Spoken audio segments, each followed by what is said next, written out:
So I have a lot of tools in this 2-car garage, and depending on the angle that you're looking at, something will definitely catch your eye.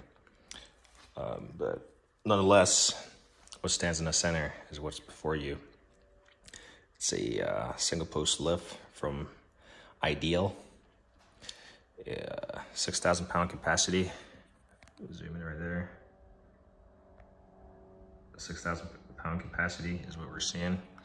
Single post, so it only has one vertical column, unlike your traditional 2-post lift that is anchored to the floor. If you don't have space or you don't have a suitable floor to, PSI and all that stuff, which I'm not completely knowledgeable about, effectively the structural strength of your floor, you can't mount it, or maybe you just don't have the ceiling height. This thing, my ceiling on average obviously slopes outward. By the garage door, it's around 11 feet, and then I think very back here, the wall, it's around 10. It changes by about 3/4 of an inch or something. At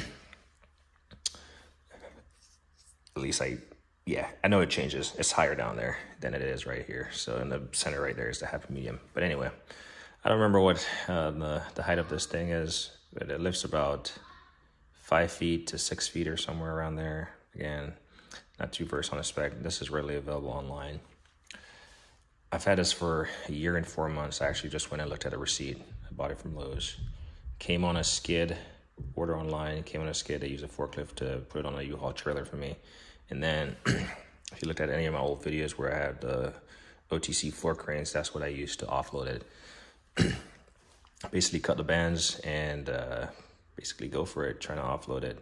And then a buddy came over and helped me to raise this vertical column, get some bolts in there, bolt it down. Talking about bolts, it basically comes in, basically 3 large pieces. So you have this main platform right here, the base, the legs, I guess you would call them. And it's separate unit.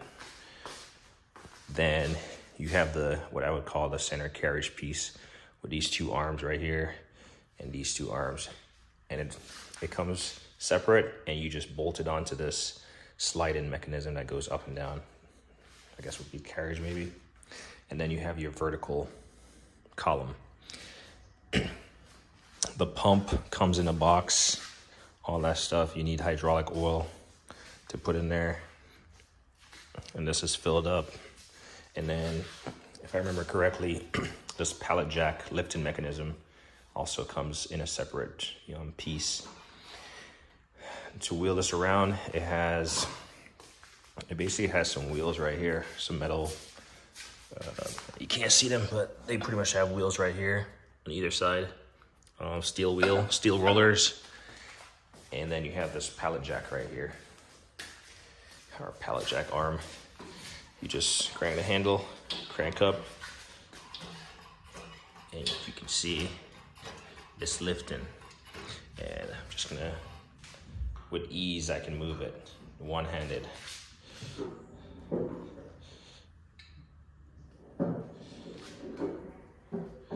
So I'm holding a tripod. So assuming you have flat floors, and then you can lower it very gently by releasing this handle. And it lowers.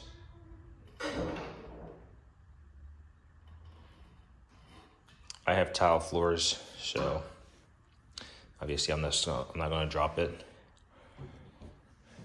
This thing has worked well for me as far as being able to get the car completely off the ground.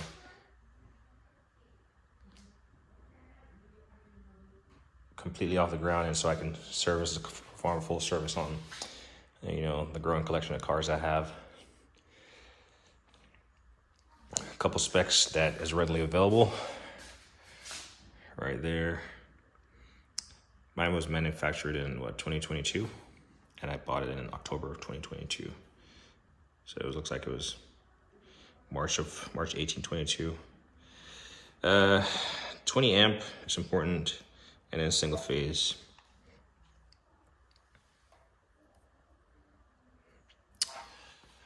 ideal mobile lift. It has worked out tremendously for me. It's kind of, when you have a vehicle loaded on it, not really concerned about this portion, but you're concerned about the weight of the vehicle over here. Obviously it has these indicators where you wouldn't want to exceed these limitations as far as the center of gravity. When you have the arms on there. These arms, they all articulate. These have their own little lock-in pin, and you can see where it locks down there into these grooves. Same on that, so you just pop them up. These right here, you pretty much got to get down on the ground, kind of squeeze these tabs, and then you're able to move the arms in and out.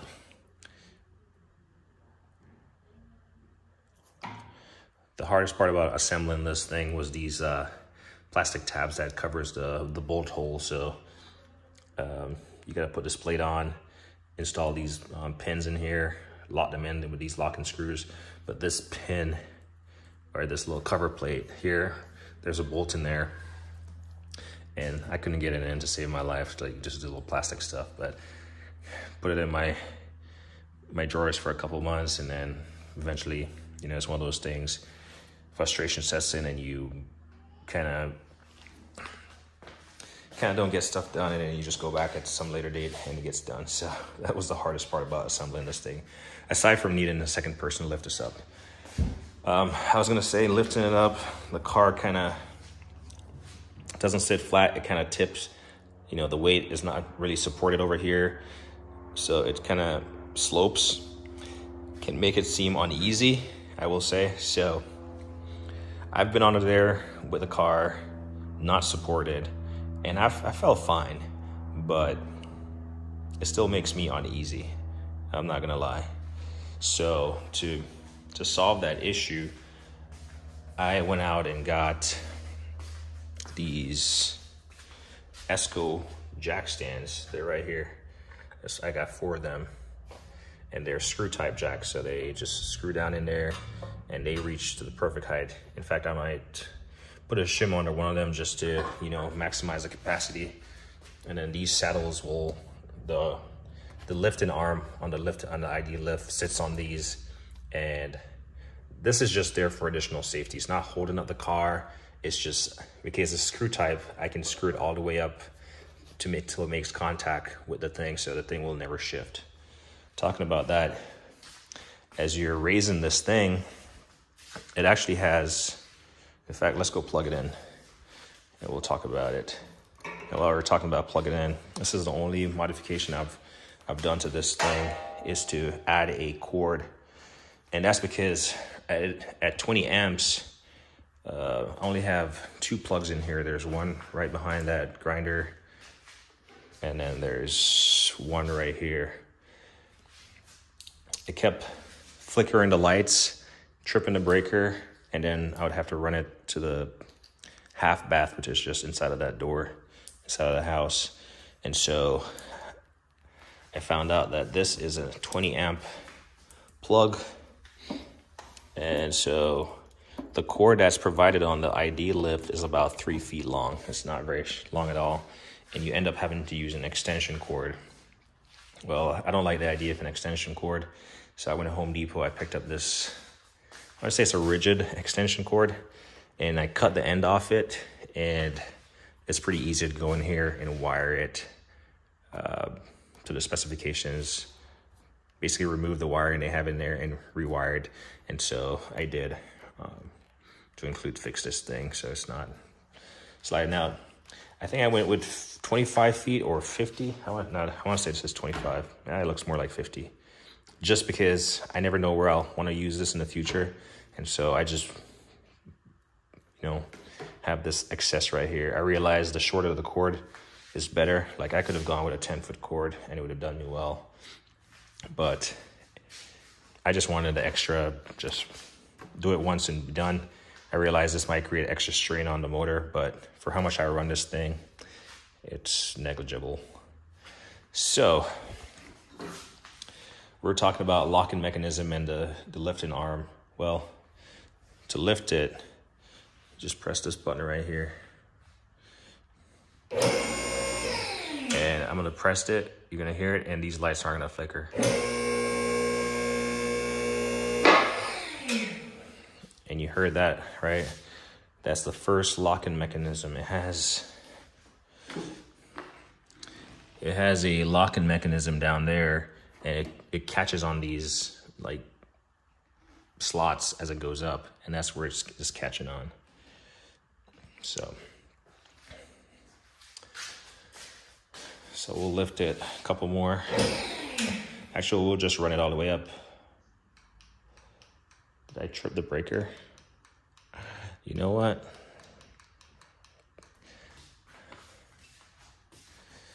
Did I trip the breaker?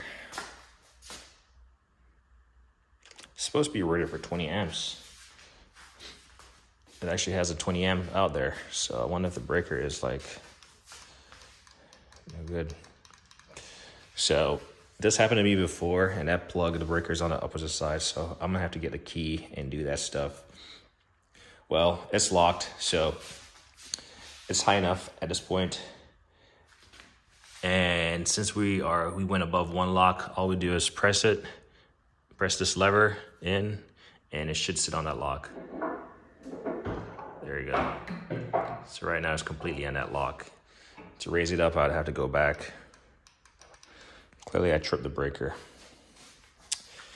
So I'm pretty certain that thing is rated for 20 amps, but could it be my extension cord being too long? I don't know.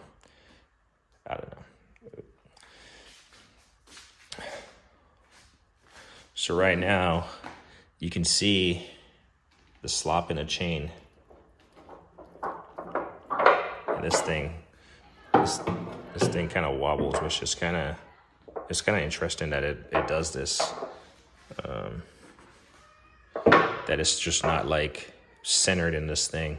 But somehow, I don't even know how it looks down there, but it wobbles. And I suppose that's fine, but the weight of the carriage is not sitting on a chain, it's actually just sitting on locks. So once I have the car up, like say I'm trying to service the wheels, like I might just run it up to this height, that's fine. But if I'm getting onto the car, those ESCO jack stands I showed you, I'll rest it under these parts. Pretty much wherever the pinch well is, wherever this makes contact with a pinch well, I set it under there, or wherever on the arm. And that's after the car is already on the locks. So that's where the weight is not settled on top of the screw type jacks. It's actually on the locks, but that's just an extra level of support where it's making full contact on it. So if I ever go to remove one of those jack stands and I can't remove it, it should tell me that something is wrong with this thing. Maybe, hopefully not the case, because then the car would be stuck up there. Saying that, whenever I can't bring this lift all the way up and open my garage door, that's just a no-no. It's gonna make contact with the car. So whenever I'm in here working, I come in here and I always pull this to disengage the motor from the rotating mechanism, so someone coming in can't just press a remote and the garage starts going up. So I always disengage this thing, so it's just gonna stay there and wind. Going back to this, aside from it being kind of sketchy in terms of how it slopes, that's expected. It doesn't have anything to hold the physical weight over here except this carriage arm. I wasn't willing to put that on the line, so that's why I got the screw type jack. They were expensive, but well worth it. Like, I will leave the car up there overnight. Typically not, because I live in a earthquake prone area, so sometimes I'll just, like, better judgment will say, hey, get the car back on the ground. What else is there? It comes pre-greased. Probably should look at the maintenance thing and pre-grease these areas. It still has some grease in there, but it doesn't help to it helps add in some grease. I will say one of the things though, when you read the manual, these do not come with any torque specs. I forget what size these are, but I went and bought because I couldn't find the one tool I needed the one time I needed it, so I went and bought a Duralast 12 mil, and this fits in here, 1/2-inch drive. These do not have any torque specs. I called the manufacturer or someone in Texas, and they were like, as far as he knows, there's no torque specs on that. So I want to say I put all of them at 100 foot-pounds. All of them at 100 foot-pounds, and I can see they're all like kind of threaded through. So apologize. So when I'm done with this video, I'm actually going to go through and check the torque on these. It's been a year and change, almost a year and a half. Same for these on the bottom. Same bolt, or same size bolts. And so I'm gonna go through and check that all those bolts are on there just fine. All the wells, again, they look fine. You know, they always say grinder and paint makes a welder. Well, hopefully you could see cracks, you know, forming through the paint or something. So far, I haven't seen anything that would warrant me being of any significant concern here. If you notice, all these bolts, they go through. There's one bolt right here that sits flush. It doesn't go through. But all the rest of them, they actually go through. And it wouldn't hurt to put some dye or something on there just to see if something was backing out as you inspect it. But it's been a year. I'm gonna go make sure this thing is still torqued to spec. My spec, at least. I don't have, like I said, they don't have any specific torque associated with that. I didn't see anything in the manual. I just have stuff hung on it, some Milwaukee under hood light, this funnel buddy 50-1, my Milwaukee hood light right here, this funnel thing, which is awesome. All my used funnel in there. You see the oil, you know, gloves, and then this tool creeper that's just hanging on there with like a Christmas magnet. I almost forget though, but if you have a lifted vehicle, it does come with these additional lift-in arms or things that you want to drop in and make do. I've actually never had to use them, so they just sit there, never been used. But what else can I say about this thing? Clearly, I thought I had the electrical issue solved, but I don't. These things, they actually spin up. So once you set your arm, you can actually set these things. I will say though that you definitely want to, once you move these arms out of the way, that's fine. You're still going to back the car over this portion.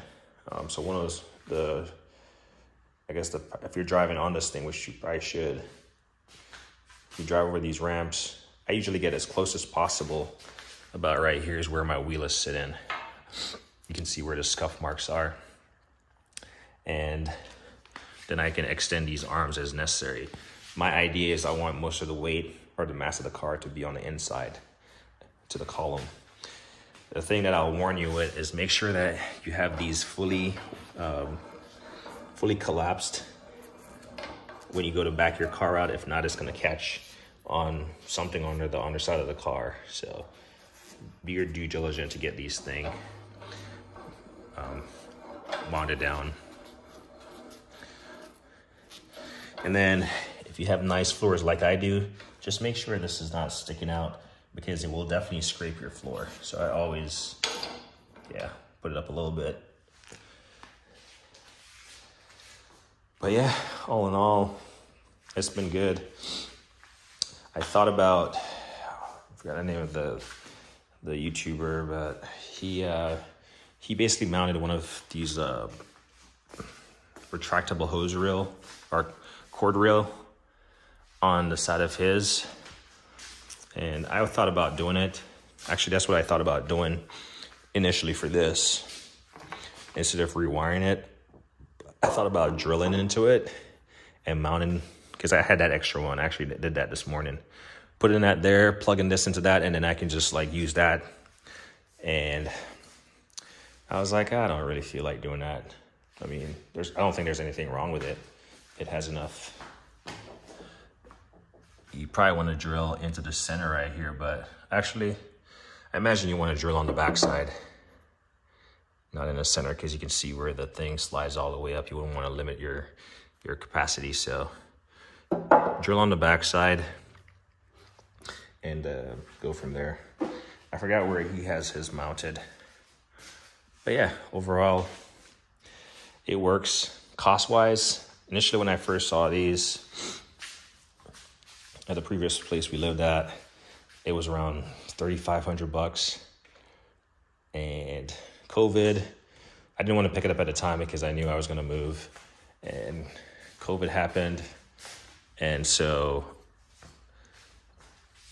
I picked this up for around $5,000. Well, $5,000 can definitely get you a nice, I want to say nice, can get you a 2-post lift. But again, you got to have the right specifications as far as the floor and the ceiling height. Not so much the ceiling height, but the ceiling height to get the columns upright.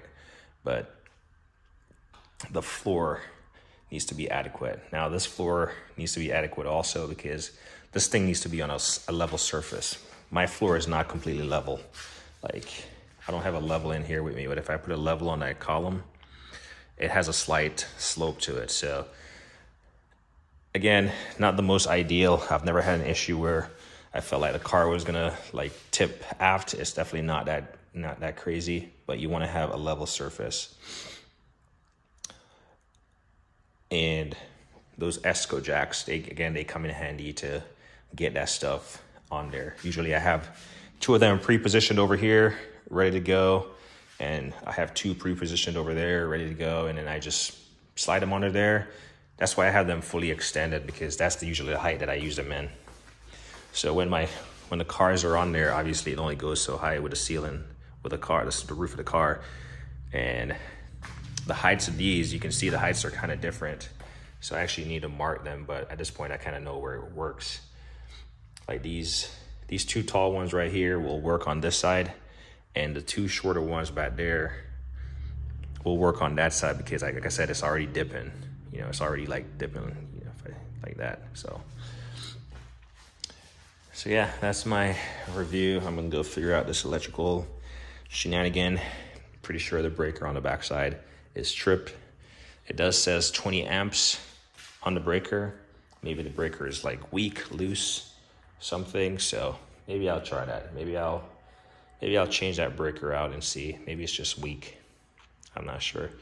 If you're an electrician, in the comment, and there's no such thing as a weak breaker that causes stuff to trip, then, you know, I don't know.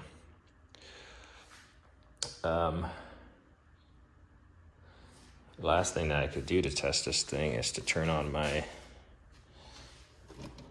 plug in my Rainbird. If this thing comes on, let's just plug it into the top. Yeah, no power, no bueno. So yeah, but all in all, it's a good little lift. It makes easy work of working on a car. Well, I guess one of the big limitations is, right, so you're working on this thing, and if you're working on exhaust or something, this is going to get in the way. It doesn't make contact with any part of the car, especially when you have these lifting arms. You can spin them up as you need, but trying to pull out an entire exhaust piece, it's probably not going to happen, especially with cats and stuff. So there could be a slight limitation there. And then when you think about using shop equipment, these legs get in the way. I do realize that some 2-post lift has that little piece in the center that carries all the hydraulic lines and electrical cables and pulleys and stuff, pulley cables.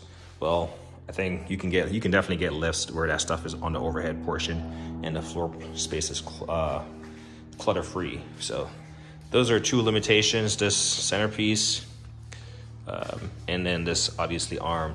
I will say that's a very minute limitation because you have full access to the engine compartment, which is going to be up here in the clear, and you have full access to the aft section, and then you have full access to the wheels. Another limitation that you have is, well, the driver's side door is not going to be able to open. You know, you can open it, but you can't get very far. So you have that limitation also. But you can still access the driver's side from this side, and you know, you're good to go. So you just got to work around it. Everything has its limitations.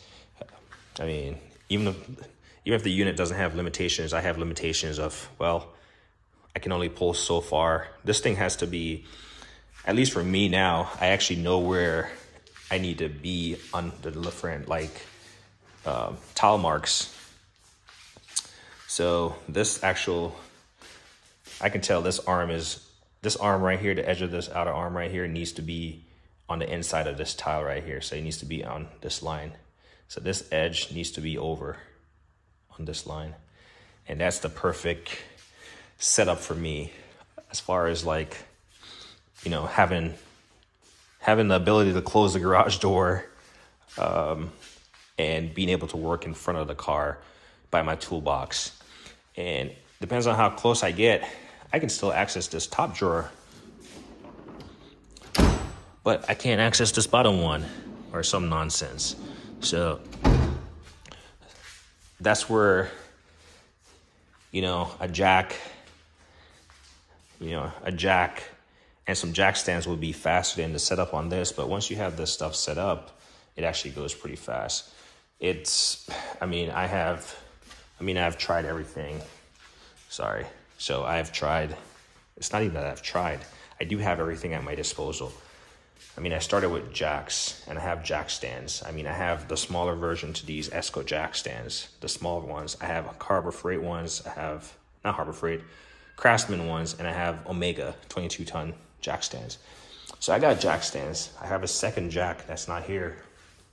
I have ramps right here. And then, if that's not enough, I have quick jacks. In fact, I have two pairs of quick jacks. One which I've used before.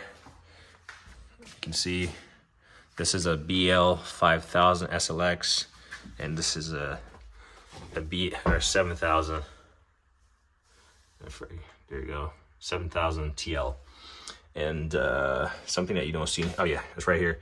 So something about these quick jacks, well, they might not get to your pinch well based on these not being the ELX, the extended version. Well, I have the extended pieces to, you know, make them fit basically, so they're not like hanging off the pinch well or something. So I do have options as far as lifting cars, and they all take some time to set up. The quick jack takes a little bit of setting up to get that stuff going, setting up jack stands. But once you have this stuff set up and it's on here, I mean, you're basically plug and play, man. In my case, I got to remove the Esco jacks, you know, lift it a little bit, remove them to the side, and then I can lower it. But chances are, if you're working under the car, you're going to be there for a minute. If you're working on top, you're going to be up there for a minute. And then if you're going to be back and forth that much, just, you know, I guess just bite the bullet and just go under there real quick, come back out, and, you know, be up top. That way you don't have to be using any type of support. So, yeah, it works for me. It doesn't work for everyone, and everyone might not be comfortable with this. I mean, these things, they telescope out, so you can adjust them to fit your pinch well. Same with these, they all telescope out. And as such, when you have them more extended, they're gonna have a little bit more sag in them. But yeah, all in all, again, another limitation, it's gonna take up the entire center of your garage if you only have a 2-car garage, basically, unless you can pull it to the side and still get 2 cars in here, but it's going to be pretty tight. And it's going to take a little bit of maneuvering to get it all the way up to the wall. So I've definitely done that before. And at some point, that will be the case. You know, like you got to drive it like, you got to, I mean, it's like back in a trailer or something. You got to like, if you want to get something right up to the wall, you got to, you know, turn the wheels and then push and pull, you know. As far as the hydraulic fluid, I've only filled it once, have not changed it.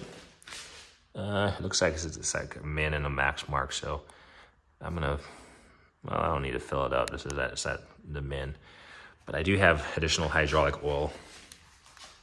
I wish I had paid attention because I just brought it to the storage unit. So I bought a 5-gallon jug of oil, and it looks pretty good.